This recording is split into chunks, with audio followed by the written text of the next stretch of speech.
সংসদ সদস্য ব্যারিস্টার সৈয়দ সাইদুল হক সুমন গতকালকে রাতে শেরেবাংলা নগর থানায় একটি জিডি করেছেন এবং জিডিতে তিনি উল্লেখ করেছেন 4 থেকে 5 জনের একটি গ্রুপ তাকে হত্যার চেষ্টা করছে।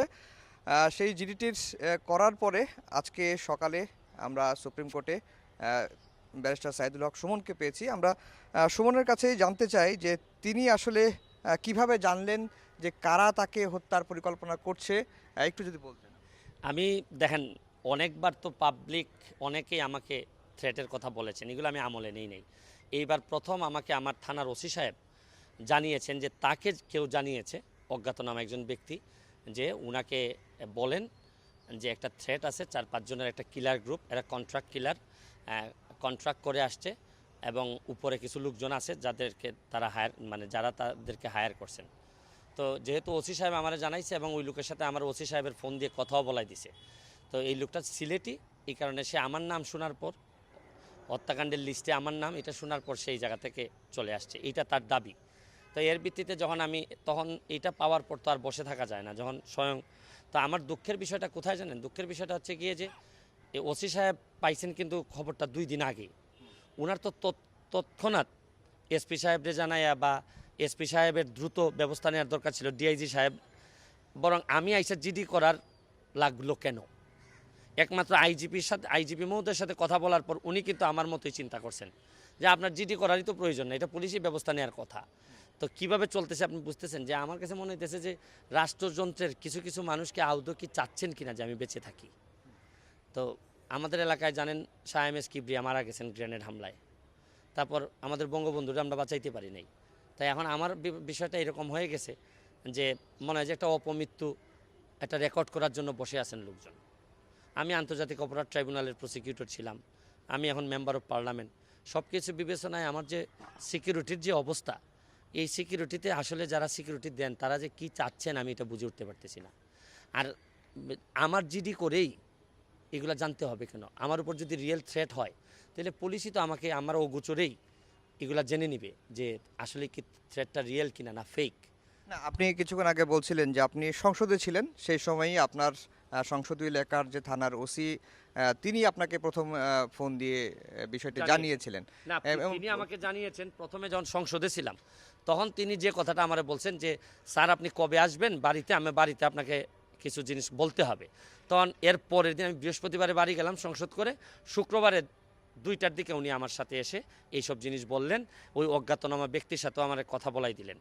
তো যেটা ওই কথা বলার পর আমি ব্যাপারটা সিরিয়াসলি নিতে বাধ্য হইলাম। আমি পরের দিনই তৎক্ষণাৎ সব প্রোগ্রাম ক্যান্সেল করে আমি সংসদে চলে আসছি। এসে আমি কালকে শেরেবাংলা নগর থানায় আমি জিডি করতে বাধ্য হলাম। এই যে নিরাপত্তার হুমকির কথা বলছেন, আপনি আপনার জীবন নিয়ে শঙ্কার কথা বলছেন, আসলে এখন যে পরিস্থিতি দাঁড়িয়েছে আপনি জিডি করার পরে আপনি কি শঙ্কিত কিনা, বা আপনার পরিবার এটা নিয়ে শঙ্কিত না, আমার পরিবার তো অবশ্যই, আমার পরিবার শঙ্কিত। আপনাকে বলছিলাম একটু আগে যে আমার 11 বছরের মেয়ে আমাকে বলে there must be a line between good work and stupidity. যে আমি তাকে বলছিলাম যে আমি গুড ওয়ার্ক করি, এই জন্য ব্যাড পিপুলরা আমাকে থ্রেট দেয়। তো সে আমাকে, তার মাথায় তো এইভাবেই আছে যে এই দেশের দুর্নীতির প্রতিবাদ করলে, এই দেশে ভালো কাজ করলে এটা একটা স্টুপিডিটি। তো আপনি বুঝতেছেন যে আমার পরিবারের অবস্থা কীরকম। তারপর আমি ভেঙে যাই নাই। মৃত্যু তো অবধারিত, এক সময় না এক সময় তো মরতেই হবে। কিন্তু এখন যে জিনিসটা আমার মধ্যে টানে এটা হচ্ছে গিয়ে যে আমি হঠাৎ করে মারা গেলে আনফিনিশড যে জবগুলো আছে বা পরবর্তী জেনারেশন কোনোভাবেই যেন উৎসাহ না হারায়, এই জন্য আমি কিন্তু ধরেন আমার মেরে ফেললেও আমি দেশও ছাড়বো না এবং আমি আমার কাজগুলো বন্ধও করব না। আর এইসব আগের নেতারা বন্ধ করছে বইলেই তো বেনজিরের মতো লোক তৈরি হয়েছে, মতিউরের মতো লোক তৈরি হয়েছে।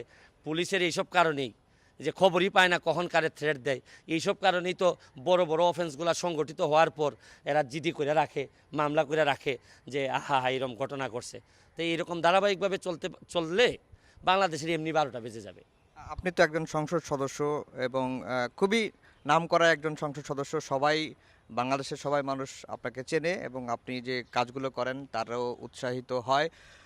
এই যে নিরাপত্তা হুমকির বিষয়টি আপনি সংসদকে জানিয়েছেন কিনা বা স্পিকারকে জানিয়েছেন? স্পিকারকে আমি তো কালকে জিডি করলাম, আজকে এখন বাজেট বক্তৃতা চলতেছে, এইখানে স্পিকারে জানানোর মতো এরকম পরিবেশই আমি পাই নাই। আজকেও বাজেট আছে, আমি যাচ্ছি পার্লামেন্টে। তো স্পিকারকে জানাইলেও তো সেম হবে, উনি তো পুলিশ ডিপার্টমেন্টকেই বলবে, স্পিকার আর নিজে তো তদন্ত করবেন না। আর এইগুলা তো স্বয়ংক্রিয়ভাবে চলার কথা। কারণ আমি আপনার জিনিস বুঝেন, আমাকে হত্যাকাণ্ডের কোনো নিউজ চলে যাওয়ার পর তো সব ডিপার্টমেন্ট, আমার যারা গার্ডিয়ান আছে, সতর্ক হয়ে যাওয়ার কথা যে এটা কি রিয়েল না ফেক, তাকে সেভ করতে হবে। কারণ আপনি সংসদে দেখতেছেন না, আনার মারা গেল, এই যে আমাদের একজন এমপি আনার মারা যাওয়ার অভিযোগ যে নাকি সে মারা গেছে, এখন আমরা ফাইনাল কনক্লুশন পাই নাই।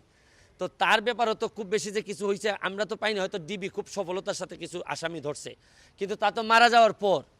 তা আমার হয়তো এইরকমইভাবে আসামি সব ধরা পড়বে মারা যাওয়ার পর। না, শেষ প্রশ্ন, যে আপনি এখন নিরাপত্তা চান? নিরাপত্তা আমি চাই না, আমি চাই যে নিরাপদ থাকুক সব। এখন কিভাবে নিরাপদ রাখবেন, আমাকে নিরাপত্তা দিয়ে না কি এখন আমি সব নিরাপদ হয়ে গেলাম আর অন্যান্যরা নিরাপদ থাকলো না, তাহলে আমার নেতা হয়ে তো আমার এই নিরাপত্তার দরকার নাই। আমি চাই যে নিরাপত্তা না, নিরাপদ হোক পরিবেশ, মানুষগুলা নিরাপদে থাকুক, যার যে দায়িত্ব সে পালন করুক। এতে যদি আমাকে নিরাপত্তা দেওয়ার প্রয়োজন পড়ে দিবে, আর যদি বলে না আপনি নিরাপত্তা না দিয়েই আপনাকে আমরা নিরাপদ রাখতেছি, দ্যাটস এনাফ। আমার তো এই নিরাপত্তা নিয়ে ঘোরার কোনো বিষয় না, বিষয় হচ্ছে কি আপনি পরিবেশটারে নিরাপদ করেন, আমাদেরকে কাজ করতে দেন, আপনাদের কাজ আপনারা করেন। শুনছিলেন যে ব্যারিস্টার সৈয়দ সাইদুল হক সুমনের বক্তব্য। তিনি তার জীবন নিয়ে আসলে শঙ্কিত এবং তার পরিবারও তার যে জীবন সেটি নিয়ে শঙ্কিত, এবং তিনি নিরাপত্তা চেয়েছেন। শুধু তিনি নয়, সকল নাগরিক নিরাপদে থাকুক এমনটাই তিনি প্রত্যাশা করেছেন। আর যেহেতু তিনি একজন সংসদ সদস্য, গতকালকে জিডি করেছেন, জিডি করার পরে আজকে তিনি গণমাধ্যমের মুখোমুখি হলেন এবং বিষয়টি স্পিকারকেও জানাবেন এমনটি তিনি ইঙ্গিত দিয়েছেন। তো এই ছিল ব্যারিস্টার সুমনের নিরাপত্তা নিয়ে বা তার জীবন নিয়ে, তাকে হত্যার যে হুমকির বিষয়টি নিয়ে সবশেষ খবর।